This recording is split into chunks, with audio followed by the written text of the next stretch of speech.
nặng yêu thương vẫn vương hôm nào. Người yêu ơi xin đừng giận dỗi, anh xin em cho đừng giận dỗi. Đêm qua đêm bao nhiêu lo vẫn vương nhớ thương. Đâu có sao đôi ta sẽ mãi bên nhau. Anh à, anh hứa là sẽ mãi yêu mình em thôi nha. Còn em thì lúc nào cũng yêu anh, yêu nhiều lắm. Anh hứa đi. Ừ, anh hứa mà. Vậy là anh hứa rồi nha.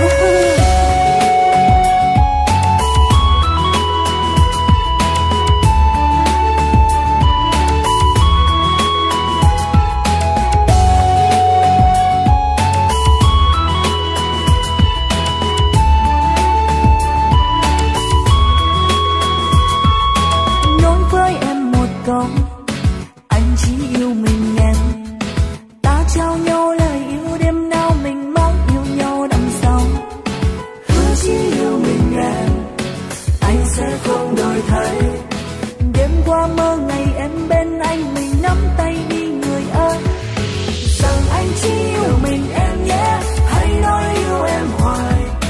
Em yêu anh đằng sau từ lâu, nào có biết người chờ. Rằng anh đã nói lời yêu anh, nói chỉ yêu mình em. Vẫn sẽ đến cho anh, hứa chỉ yêu một mình em thôi. rằng anh chỉ yêu mình em nhé, Hãy nói yêu em hoài.